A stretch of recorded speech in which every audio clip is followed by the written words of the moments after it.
నమస్కారం. ఇక్కడ ఈ మీటింగ్లో చూస్తే ఒక పక్కన ముందంతా పెద్దవాళ్ళు ఉన్నారు, వెనకానంతా పిల్లలున్నారు. పిల్లలు ఎక్కడుంటే అక్కడ గోల ఉంటుంది, ఆనందం ఉంటుంది, ఉత్సాహం ఉంటుంది. ఎక్కడ పెద్దవాళ్ళు ఉన్నారో అక్కడ స్తబ్దత ఉంటుంది, సైలెన్స్ ఉంటుంది. అదే మరిగా రాను రాను పని కూడా తగ్గిపోతుంది.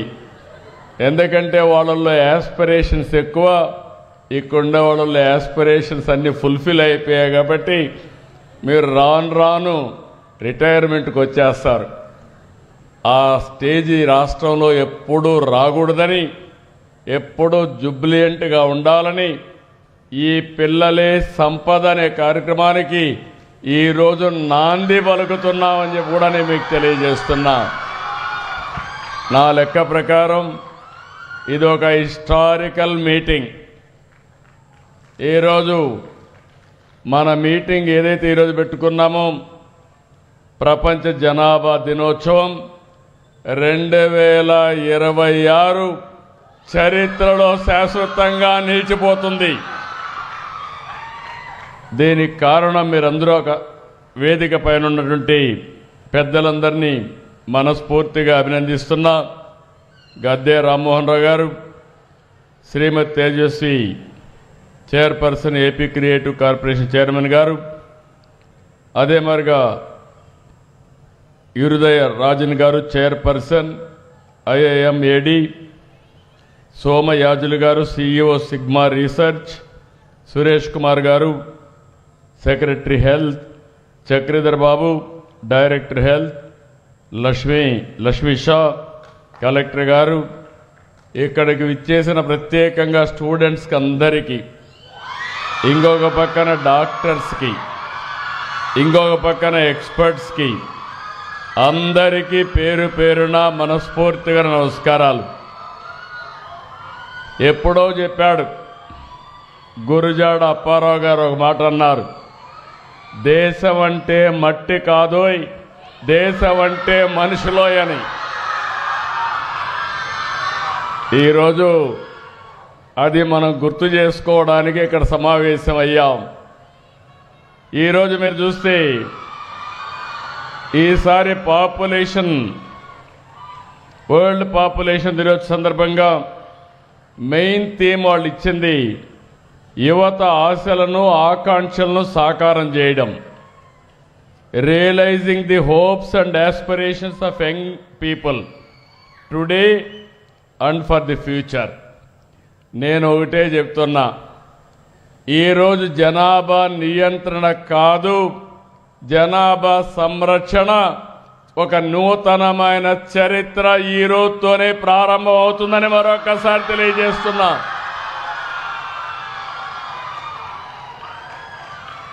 ఒకప్పుడు నేను కూడా జనాభా తగ్గించాలని ఆలోచించాను. నాకు చాలామంది చెప్పారు అప్పుడు జనాభా తగ్గించడం అంత సులభం కాదని.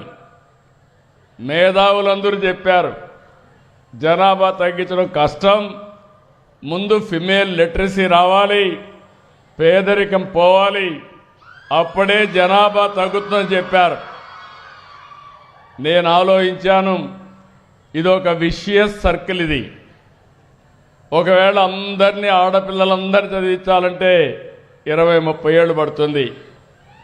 పేదరికం పూర్తిగా తొలగించాలంటే 40-50 ఏళ్ళు పడుతుంది. అప్పటికి జనాభా పెరుగుతానే ఉంటుందని కొన్ని నిర్ణయాలు చేశాను. ఆ నిర్ణయాలు మీరు చూస్తే ఎవరైనా పోటీ చేయాలంటే 2 కంటే ఎక్కువ మంది పిల్లలుంటే పోటీకి అర్హత లేదని స్థానిక సంస్థల చట్టాన్ని తీసుకొచ్చాను. ఇంకొక పక్కన ఒకప్పుడు 2 పిల్లలు అనేవాళ్ళం, ఒకరు ముద్దు, 2 ఓకే, 3 వద్దని ఆ రోజు క్యాంపెయిన్ చేశాం. ఈరోజు నేనే మళ్ళా ముందుకు వచ్చాను, దూరదృష్టితో ఆలోచించాను. అంటే ఎప్పటికప్పుడు మీరు గుర్తుపెట్టుకోవాలి, ఇక్కడ పిల్లలు ఉన్నారు, 25 సంవత్సరాల కంటే ముందు ఐటీ, దీనివల్ల లాభం ఏంటని ఆలోచించాను. ఆ రోజు ఐటీ ఆలోచించి ఐటీని ప్రమోట్ చేశాను. ఈరోజు గర్వంగా చెప్పగలుగుతున్నా, ప్రపంచం మొత్తం ఐటీ అంటే దానికి చిరునామా తెలుగు జాతి అని మరొకసారి విజ్ఞప్తి చేస్తున్నా. 25 సంవత్సరాలు ప్రపంచంలో ఏ దేశానికి పోయినా తెలుగువాడు ఉంటాడు. ప్రపంచంలో ఏ దేశంలో చూసినా అత్యధిక ఆదాయం సంపాదించే జాతి తెలుగు జాతి అని మీ అందరికీ విజ్ఞప్తి చేస్తున్నా. ఇది జరిగింది 25 ఏళ్ళు. ఆ రోజు ఐటీ మాట్లాడా, ఈరోజు ఏఐ మాట్లాడుతున్నా. ఈరోజు ఇక్కడ ఆడపిల్లలు ఉన్నారు. ఒకప్పుడు తల్లిదండ్రులు ఆడపిల్లల్ని చదివించాలంటే చాలా కష్టపడేవాళ్ళు. ఆ రోజు అందరూ ఆలోచించేది ఆడపిల్లల్ని ఎంత తొందరగా పెళ్ళిళ్ళు చేసి అత్తవారింటికి పంపిస్తే బాధ్యత అయిపోతుంది అనుకునేవాళ్ళు. ఆ రోజు నేను ఆలోచించాను, మా ఆడబిడ్డల్ని చదివించాలి. మగ పిల్లలైనా ఆడపిల్లలైనా తల్లిదండ్రులకు ఒకటే. ఒక మాటలో చెప్పాలంటే, మీరు ఆడపిల్లల్ని బాగా చదివిస్తే తల్లిదండ్రులు బాగా చూసుకునేది కూడా మా ఆడబిడ్డలే అని చెప్పి ఆ రోజు చెప్పాం. నేను దాంతో ఆగలేదు. ఉద్యోగాల్లో, కాలేజీల్లో 33% రిజర్వేషన్లు పెట్టాను. చాలామంది అన్నారు మెరిట్లో సీట్లు వస్తాయి, 33 అంటే 50% క్రాస్ అవుతారు. మాదేంటంటే బ్యాక్లాగ్ చాలా ఉంది. ఇంతవరకు మగపిల్లలకే సీట్లు వచ్చాయి, అవి ఫిలప్ కావాలంటే కొంత సమయం పడుతుంది. ఆడపిల్లల్ని ప్రోత్సహిద్దామని ముందుకు పోయాను. ఈరోజు నేను గర్వపడుతున్నా. ఒకప్పుడు మీరు చూస్తే వరకట్నం ఉండేది, ఇప్పుడు ఎదురు కట్నం వచ్చింది. ఆడబిడ్డలకు డబ్బులు ఇచ్చి పెళ్లిళ్ళు చేసుకునే పరిస్థితికి వచ్చారు. నేను ఎక్కడ చూసినా అడుగుతున్నా, భార్యాభర్త ఇద్దరు ఐటీలో ఉంటారు. ఇద్దరు ఉంటే ఇద్దరిని పిలిపించి అడుగుతున్నా ఎవరి ఆదాయం ఎంత అని. 180% భార్యల ఆదాయమే ఎక్కువ ఉంది భర్త కంటే కూడా. మా ఇంట్లో కూడా నా ఆదాయం కంటే నా భార్య ఆదాయమే ఎక్కువ ఉంది. మా కొడుకు ఆదాయం కంటే మా కోడల ఆదాయమే ఎక్కువ ఉంది.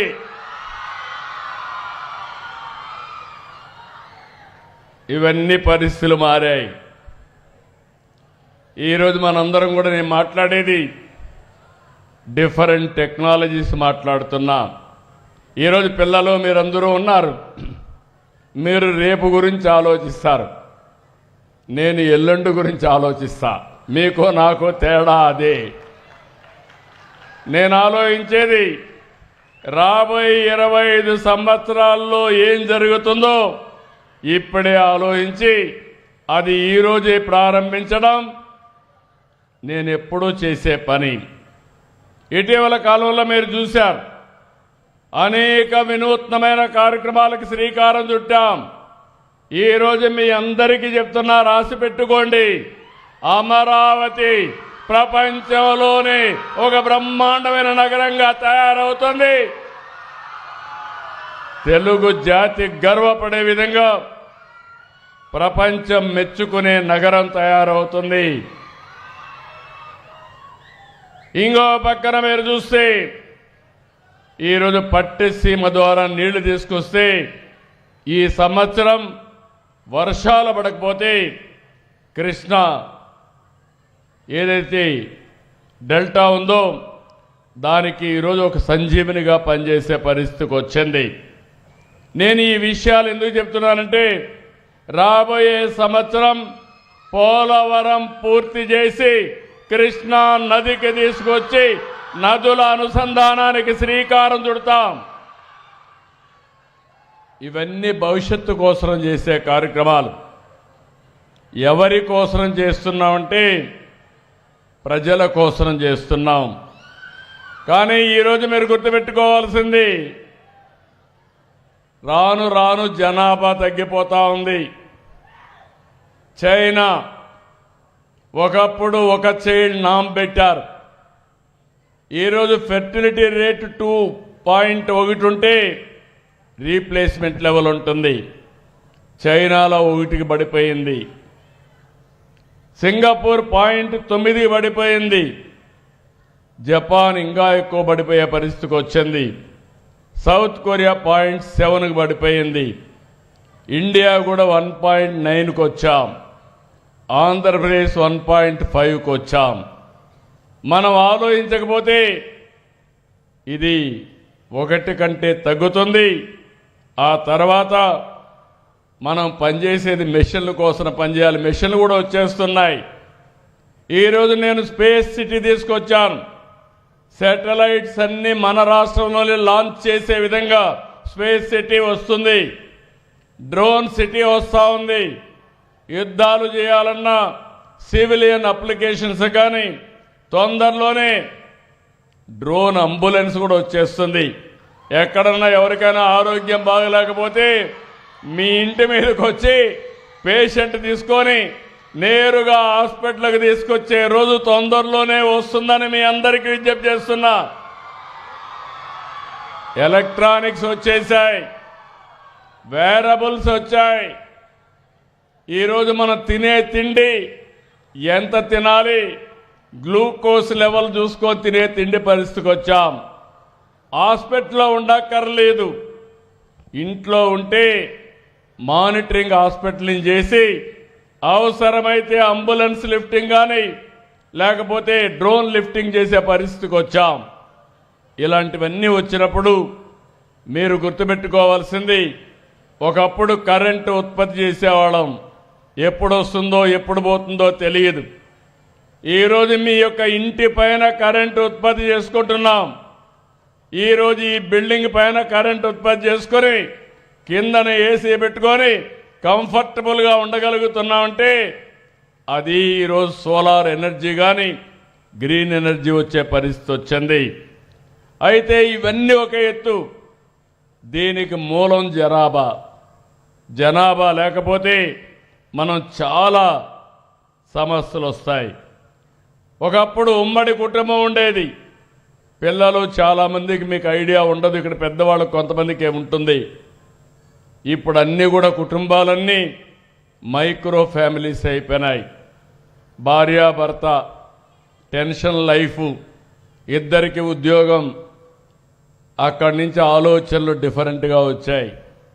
ఇంట్లో ఎవరు చూసుకునేవాళ్ళు లేరు కాబట్టి పిల్లలుంటే ఒకరు లేకపోతే వద్దు, double income, no kids, let us enjoy చేసే పరిస్థితికి వచ్చాం. ఇది ఒకసారి ఇది ఆలోచిస్తే చాలా ప్రమాదం కూడా. ఇంకా రాను రాను రోబోస్ కూడా వస్తున్నాయి. కానీ రోబోటిక్స్ కానీ ఇవన్నీ వచ్చినా మనుషులు లేకపోతే నిరర్థం అని చెప్పి కూడా నేను మీకు తెలియజేస్తున్నా. మన దేశంలో కాదు, 40 దేశాల్లో జనాభా తగ్గుతూ ఉంది. ఈరోజు మన దేశంలో జనాభా ఈ మాత్రం ఉందంటే బీహార్, యూపీ ఈ రెండు కాపాడుతున్నాయి. దక్షిణ భారతదేశం మొత్తం కూడా దెబ్బతినే పరిస్థితికి వచ్చాయి. ఈరోజు ఒకప్పుడు నేను కూడా ఎకనామిక్ స్టూడెంట్ని. పాపులేషన్ ఎట్ట కంట్రోల్ అవుతుంది చదివేవాళ్ళం. యుద్ధాల వల్ల, అదే మరి ఫ్యామిన్ వల్ల, లేకపోతే అనేక సమస్యల వల్ల తగ్గుతున్న ఆ రోజు చదివేవాళ్ళం. ఈరోజు ఎకానమీ పెరిగింది, ఆర్థిక పరిస్థితులు మారాయి, ఆలోచన విధానం కూడా మారింది. ఈరోజు మన గ్రామాలు చూస్తున్నా, ఉండేవాళ్ళు కొంతమంది హైదరాబాద్కి వెళ్ళిపోతున్నారు, కొంతమంది అమెరికాకి వెళ్ళిపోతున్నారు, కొంతమంది విదేశాలకు వెళ్ళిపోతున్నారు. ఊర్లు ఖాళీ అయిపోయే పరిస్థితికి వచ్చింది. ఇలాంటి సందర్భంలో మనందరం గుర్తుపెట్టుకోవాల్సింది, నేను ఒక ఉదాహరణ మీరు చూస్తే భారతదేశంలో 1.9కి టీఎఫ్ఆర్ పడిపోయింది. 70 ఓట్లో 5.12 ఉండేది. మన దగ్గర 3.1 ఆ ప్రాంతంలో ఉండి ఈరోజు 1.5కు పడిపోయింది. రాష్ట్రంలో అర్బన్ ఏరియాలు అయితే ఇంకా బాగా తగ్గిపోయింది. సుకుమార్ గారు చెప్పినట్టు ఆయన urban secretary, municipal administration secretary వాళ్ళ దగ్గర 1.3కి పడిపోయే పరిస్థితి వచ్చింది. ఈరోజు ఇంకొక విషయంలో కూడా మీరు చూస్తే రోజు రోజుకి అంగన్వాడీ సంఖ్య తగ్గుతూ ఉంది. ఎలిమెంటరీ స్కూల్లో పిల్లల సంఖ్య తగ్గే పరిస్థితి వచ్చింది. ఇంకొక పక్కన పెద్దవాళ్ళ సంఖ్య పెరుగుతూ ఉంది. 15-59 వయసున్న వారి సంఖ్య 66.4% పెరిగింది. 60 సంవత్సరాల కంటే పైబడిన వాళ్ళ సంఖ్య 9.7% ఉంది. ఇవన్నీ కూడా ఇంకొక పక్కన చూస్తే 100 మంది జనాభాలో 89 మంది పిల్లలు మొదటి రెండో సంతానంగా జన్మించిన పిల్లలే. ఇవన్నిటికి కూడా కారణం పిల్లలను చూసుకునే వాళ్ళు లేరనుకోవడం. నేను కడపలో చూశాను. కడప బెటర్గా ఉంది. ఆంధ్రప్రదేశ్లో ఫెర్టిలిటీ రేటు కడపలో 1.99% ఉంటే విశాఖ బాగా డెవలప్ అయిందనుకుంటే 1.32కు పడిపోయింది. రేపు రాబోయే రోజుల్లో విశాఖలో ఉద్యోగాలు మైగ్రేషన్ కడప నుంచి రావాలి, లేకపోతే ఈ సమస్య వచ్చే పరిస్థితి వస్తుంది. ఇంకొక పక్కన మీరు ఒకసారి ఆలోచిస్తే మన 2011 జనాభా లెక్కల ప్రకారం ఆంధ్రప్రదేశ్లో 10వ స్థానంలో ఉంది. విస్తీర్ణంలో 7వ స్థానంలో ఉన్నాం. అంటే డెన్సిటీ ఆఫ్ పాపులేషన్ మీరు చూస్తే చాలా డిఫరెన్స్ వచ్చే పరిస్థితికి వచ్చింది. ఇవన్నీ మనం చూసినప్పుడు ఈరోజు మనలో కూడా ఒక చైతన్యం రావాలి. మళ్ళీ మళ్ళీ చెప్తున్నా, ఈరోజు చరిత్ర తిరగా రాసే రోజు. అదే పిల్లలే సంపద. ఇదే ఈ ప్రభుత్వం యొక్క విధానం అని మరొక్కసారి మీ అందరికీ విజ్ఞప్తి చేస్తున్నా. ఆర్థిక ప్రగతి నాకు ఏమాత్రం అనుమానం లేదు. అనేక సంక్షేమ కార్యక్రమాలు ఇస్తున్నాం. వెల్ఫేర్ డిపార్ట్మెంట్లన్నీ కూడా స్ట్రీమ్లైన్ చేశాం. ఇంకో పక్క డాక్టరా ఉమెన్ని ఎక్కడికక్కడ ఎంఎస్ఎంఈలు పెట్టి పారిశ్రామికవేత్తలు కూడా చేయడానికి ముందుకు పోతున్నాం. ఇంకో పక్క P4 తీసుకొచ్చి పబ్లిక్ ప్రైవేట్ పీపుల్స్ పార్ట్నర్షిప్ పెట్టి ఎక్కడికక్కడ వినూత్నమైన విధానంతో ప్రతి ఒక్క ఫ్యామిలీని ఒక విజన్ డాక్యుమెంట్ తయారు చేయమంటున్నాం. మనందరం ఒకటి గుర్తుపెట్టుకోవాలి. P3 ఉంది, ప్రైవేట్ పబ్లిక్ పార్ట్నర్షిప్. దీనివల్ల ఒక రోడ్డు వేసాం, ఒక ఎయిర్పోర్ట్ కట్టాం, లేకపోతే ఒక పవర్ ప్రాజెక్ట్ కట్టాం. కొంతమంది ఈ పనులు చేసి దానికి యూజర్ ఛార్జెస్ కలెక్ట్ చేసి అప్పులు కట్టిన తర్వాత కూడా కోటీశ్వరులు అయ్యారు. దీనివల్ల ఆర్థిక అసమానతలు పెరిగాయి, బిలియనర్స్ పెరిగారు. రిలేటివ్గా పూరంతా కూడా రిలేటివ్గా పూరయ్యే పరిస్థితికి వచ్చారు. నేను అందుకనే MBK అన్నాను. మార్గదర్శి బంగారు కుటుంబం. టాప్ 10%, బాటం 20%కి చేయూతనివ్వాలి. వాళ్ళని చదివించడం కానీ, వాళ్ళని హ్యాండ్ హోల్డింగ్ ఇవ్వడం కానీ, ఆ ఫ్యామిలీని అన్ని విధాలు ఆదుకోవాలని ఒక పిలిపిచ్చాం. ఒకప్పుడు జన్మభూమి కార్యక్రమం ఇచ్చాం. అదే స్ఫూర్తితో ఈరోజు ఈ కార్యక్రమాన్ని ఇచ్చాను. అయితే ఇక్కడ మీరు చూస్తే ఆర్థిక అసమానతలు తగ్గి అందరికీ మెరుగైన జీవన ప్రమాణాలు ఇవ్వాలనేది ఈ ప్రభుత్వం యొక్క విధానం. అయితే ఇవన్నీ చేయడం చాలా సులభం. అన్నింటికంటే నేను గుర్తుపెట్టుకున్నది పెద్ద సమస్య జనాభా ఏ విధంగా సంరక్షణ చేయాలనేది. అదే పెద్ద సమస్యగా ఉంది. అందుకే ఇప్పుడు మన వాళ్ళు ఒక 5 ముఖ్యమైన విషయాలు తీసుకొచ్చారు. ఇవన్నీ కూడా ప్రపోజల్సే. నేను జనాభా పెరగాలంటే నన్ను అందరూ విమర్శించారు బిగినింగ్లో. ఇప్పుడిప్పుడు ఒక్కొక్కరే లైన్లోకి వస్తున్నారు. కానీ కొంతమంది మహిళలు కూడా నన్ను విమర్శించారు. ఆ విషయం కూడా చెప్తున్నా. ఏంటి మేమే పిల్లల్ని ఇచ్చేయాలనా అని. కానీ ఓసారి మనం అందరం గుర్తుపెట్టుకోవాలి, అది ప్రకృతి మనకిచ్చిన వరం అంటామా, లేదంటే ఇంకోటి అంటామా. ఇంకో పక్క ఇటీవల కాలంలో నేను పల్స్ పోలియో వేస్తే తల్లులే వచ్చారు. నేను అడిగా, మీ ఆయన రాడా అని అడిగా. లేదు సార్, మా వాళ్ళేది చెప్పారు సార్ అన్నారు. ఎందుకు నేను అడిగానంటే, పిల్లల్ని పెంచడం అనేది ఒక తల్లి బాధ్యత కాదు, జాయింట్ రెస్పాన్సిబిలిటీ. భార్య భర్త కలిసి పెంచవలసిన అవసరం ఉంది. ఇంకొక పక్కన ఒకప్పుడు ఇంటి పనులు ఆడబిడ్డలే చేసేవారు. ఇప్పుడు వంట గ్యాస్ సిలిండర్లు వచ్చాయి. దానికంటే కూడా ఈరోజు ఎలక్ట్రికల్ స్టవ్ వచ్చింది. ఆన్ చేసి కాఫీ పెట్టాలంటే యూట్యూబ్లో చూసి కాఫీ పెట్టే పరిస్థితి వచ్చింది. మగవాళ్ళందరూ కూడా వంట పనుల్లో ఆడబిడ్డలకు కూడా మీరు సహకరించే రోజు తొందరలోనే వస్తుంది, రావాలని నేను మనస్ఫూర్తిగా కోరుకుంటున్నా. ఇంటి పనులు, వంట పనులు, ఆఫీసు పనులు కూడా ఇద్దరు కలిసి చేసుకోవాల్సిన అవసరం ఉంది. అందుకే నేను ఒక 5 పిల్లర్స్ తీసుకొచ్చాం. ఈ విషయం మీరు గుర్తుపెట్టుకోవాలి. మాతృత్వ, సురక్షిత గర్భధారణ, సిజేరియన్ ఆపరేషన్లు తగ్గించడం, అర్హులైన దంపతులకి ఏ విధంగా వాళ్ళకి లీవులు కానీ అవన్నీ ఇవ్వడం. నేను ఎందుకు ఇవన్నీ ఆలోచిస్తున్నానంటే, దీన్ని లాజికల్గా తీసుకుపోవడం కోసం ప్రభుత్వం కూడా చర్చ చేయాలనే ఉద్దేశం చేస్తున్నాం. రెండవది మీరు చూస్తే సంజీవని డిజిటల్ ఆరోగ్య రికార్డు. ప్రతి ఒక్కరికి ఏ డాక్టర్ని ఇస్తాం, ఫ్యామిలీ ఫిజికల్ డాక్టర్ని ఇస్తాం, ఏది కావాలన్నా అందుబాటులో పెడతాం, మీ మెడికల్ ఖర్చు తగ్గిస్తాం. ఫస్ట్ టైం మీరు చూస్తే రాష్ట్రంలో ఉండే ప్రతి ఒక్కరికి 2,50,000 రూపాయలు ఇన్సూరెన్స్ చేసి ప్రతి ఒక్కరి ఆరోగ్యం కాపాడే బాధ్యత ఈ ప్రభుత్వం తీసుకుంటామని కూడా మీకు తెలియజేస్తున్నా. ఇంకొక పక్కన preventive health, cost effective, real time monitoring కూడా చేస్తాం. ఇటీవల నేను ఒక విషయం మాట్లాడుతున్నాను, టెక్నాలజీ.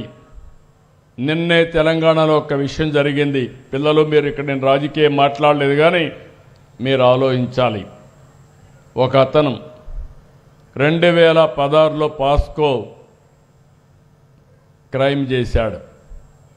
అతని మీద కంప్లైంట్ చేశారు.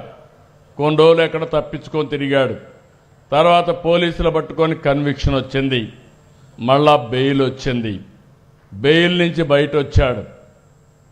అతనికి ఎంత ఖర్చు ఉందో మీరు ఆలోచిస్తే, దగ్గర ఎవరైతే పాస్కో కేసు పెట్టిన ఫ్యామిలీలో 3, సొంత ఫ్యామిలీలో 3, మొత్తం 6 మందిని ఒకేసారి చంపేశాడు. అంటే మెంటల్ సిక్నెస్ ఇది బిగ్గెస్ట్ ప్రాబ్లం. ఎందుకు వస్తూ ఉందని మనం ఆలోచిస్తే, మనుషుల్లో అన్రెస్ట్ పెరిగింది. సోషల్ మీడియా కూడా లేనిపోని అనర్థాలకు దారితీస్తున్నాయి. ఇంట్లో పిల్లలు, తల్లిదండ్రులు ఉంటారు, వాట్సాప్ గ్రూపుల్లో మెసేజ్లు పెట్టుకుంటారు. ఇంకో పక్క అవర్స్ టుగెదర్ వాట్సాప్ గ్రూపులు చూస్తున్నాం. నేను ఎప్పుడు కూడా ఒకే మాట చెప్పాను, టెక్నాలజీ కావాలి. I'm the first man. ఇప్పుడు మీరు అందరూ ఉన్నారు. ఒకప్పుడు నన్ను అందరూ ఎగతాళి చేశారు. నేను సెల్ ఫోన్ అంటే, నీకు సెల్ ఫోన్ ప్రమోట్ చేస్తావా, పంప్ సెట్ ప్రమోట్ చేస్తావా అంటే, కాదు, 2 కావాలని చెప్పి సెల్ ఫోన్ ప్రమోట్ చేసిన వ్యక్తిని, ఐటీని ప్రమోట్ చేసిన వ్యక్తిని. ఈరోజు ఐటీ మీరు ఒకటే గుర్తుపెట్టుకోవాలి, ఇష్టానుసారంగా మనం కానీ అడిక్ట్ అయిపోతే వ్యసనంగానైతే చాలా అనర్థాలకు దారితీస్తుంది. రెండోది ఇటీవల గంజాయి. ఆ టెన్షన్ భరించలేక డ్రగ్స్కు గంజాయికి అలవాటైపోయి తల్లిదండ్రులు చెప్పినా వినే పరిస్థితిలో లేరు. అందుకే నేను ప్రమోట్ చేసింది టెక్నాలజీ, స్పిరిచువాలిటీ. నాకంటే కూడా యంగ్స్టర్స్కి ఎక్కువ అవసరం స్పిరిచువాలిటీ. యోగా చేయాలి, మెడిటేషన్ చేయాలి, ప్రాణాయామం చేయాలి. అప్పుడే మీరు ఫుల్ పొటెన్షియల్ ఉపయోగించుకొని ప్రపంచాన్ని జయించే శక్తి ఈ యువతకు వస్తుంది, తెలుగు జాతికి వస్తుందని చెప్పి కూడా నేను మీకు తెలియజేస్తున్నా. ఈ సంజీవని ప్రాజెక్టులో ఇది కూడా నేను పెట్టాను. ఇప్పుడు నేను ప్రమోట్ చేసేది టెక్నాలజీ, స్పిరిచువాలిటీ ప్రమోట్ చేస్తున్నాను. మూడోది శక్తి, మహిళల ఉపాధి అవకాశాలు పెంచడం. కార్యాలయాల్లో పిల్లల్ని తీసుకుపోతే అక్కడ వాళ్ళందరినీ చూసుకోవడానికి అక్కడ వసతి ఏర్పాటు చేయడం, శిశు సంరక్షణ కేంద్రాలు పెట్టడం, ఉద్యోగులకు కూడా సురక్షిత రవాణా వసతి ఏర్పాటు చేయడం, తల్లి తండ్రులకి పిల్లల పెంపకంలో సమాన బాధ్యత అప్పజెప్పడం. ఇంకో పక్క క్షేమ. 60 ఏళ్ళైతే రిటైర్ అయిపోయామనుకుంటారు.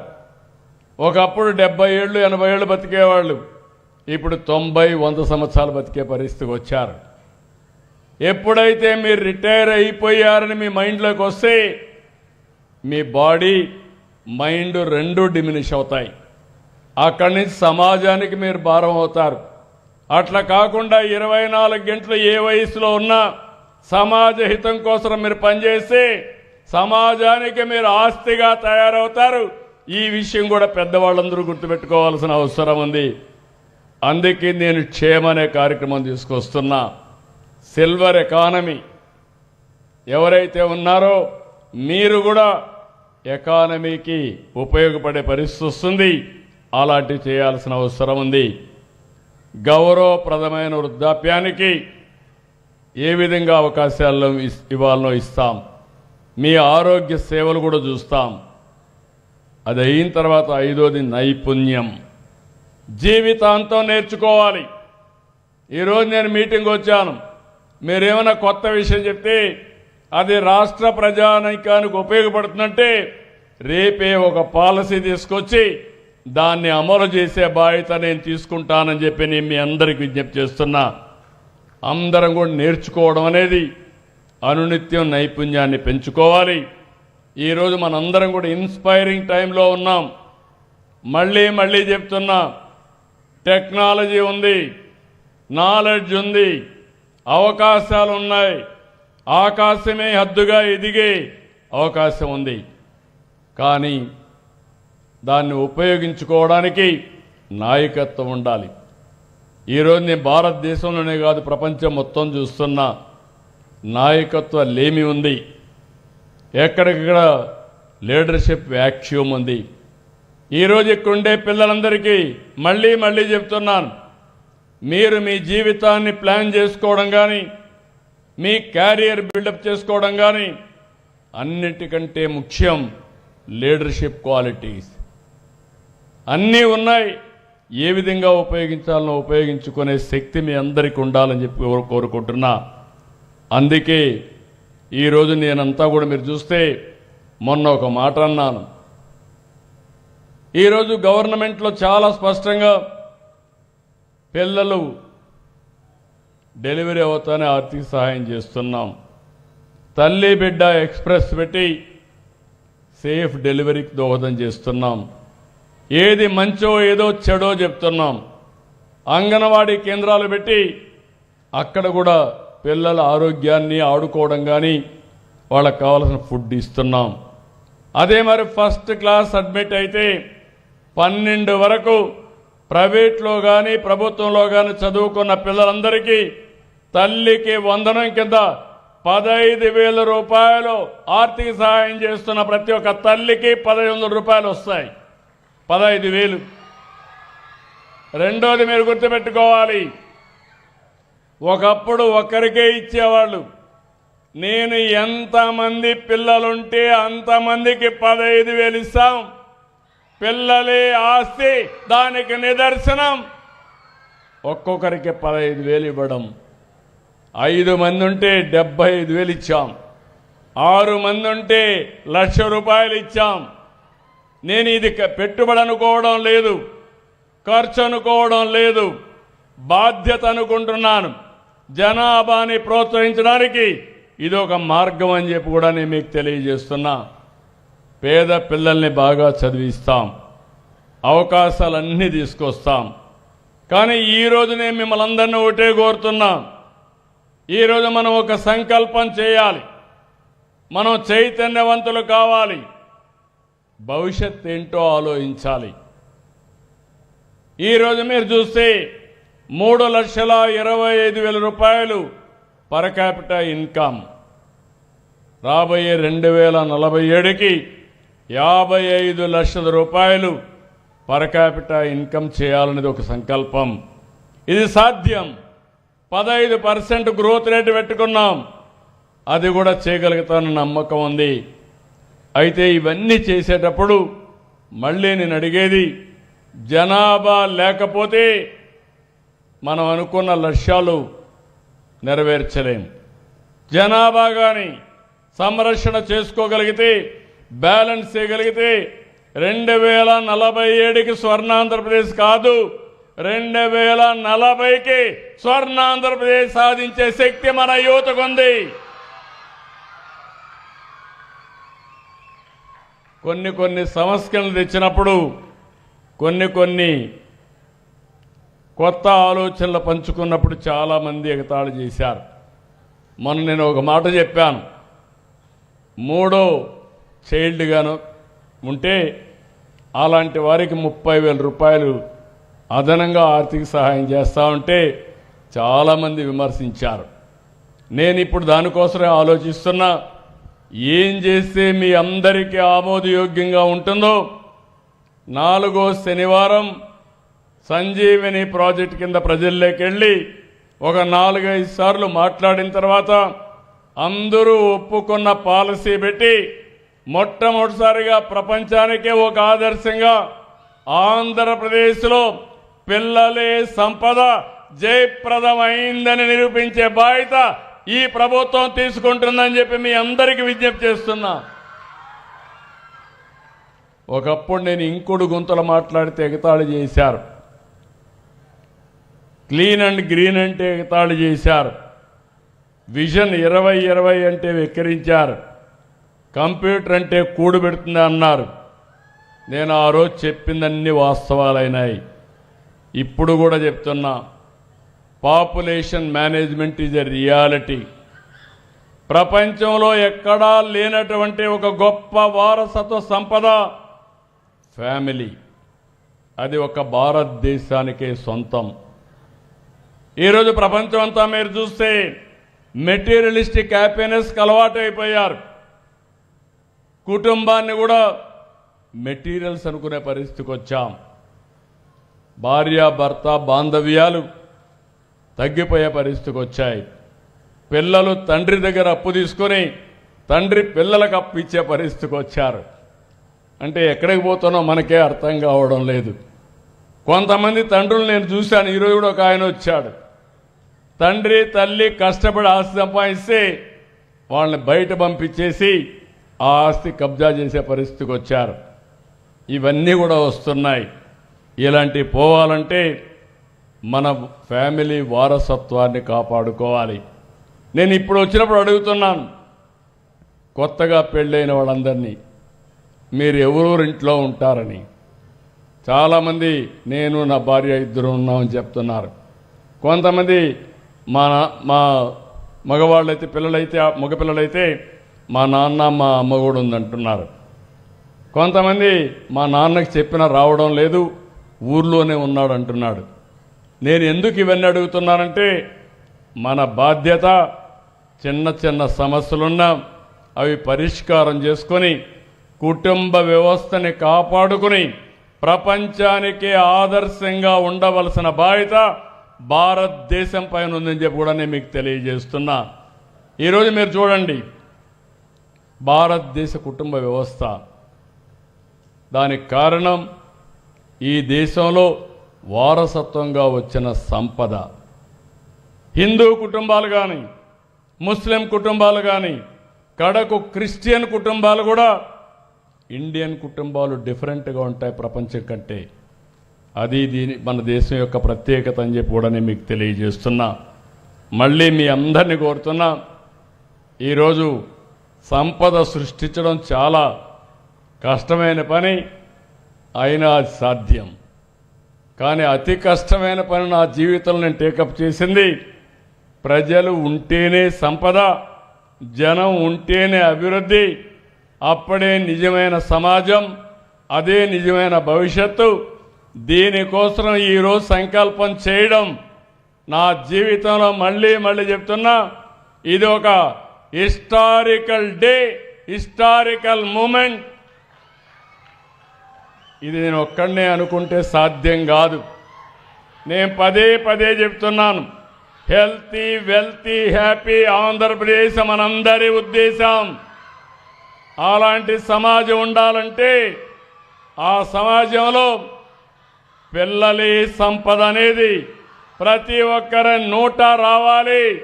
ఈరోజు ఇక్కడుండే పెద్దవాళ్ళు, వెనక నుండే పిల్లలు కూడా మీలో కూడా ఆలోచన రావాలి.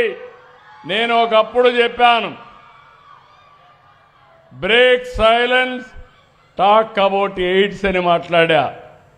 ఎప్పుడు మాట్లాడాను? 25 సంవత్సరాల కంటే ముందు. ఆ రోజు నేను మాట్లాడకపోతే ఎవరూ మాట్లాడడం లేదు. ఎవరైనా మాట్లాడితే అదొక స్టిగ్మాగా వేసే పరిస్థితికి వచ్చారు. ఈరోజు నేను చెప్పగలుగుతున్నా, ఆ రోజు నేను గట్టిగా మాట్లాడితే ఈరోజు అవగాహన పెరిగి ఎయిడ్స్ అనేది ఆంధ్రప్రదేశ్లో ఎరాడికేట్ చేసే పరిస్థితికి వచ్చామంటే అది మనందరి సంకల్పం అని చెప్పి కూడా నేను మీకు తెలియజేస్తున్నా. కాబట్టి 2026 ప్రపంచ జనాభా దినోత్సవం అంబేద్కర్ కల్చరల్ సెంటర్లో సమావేశమయ్యాం.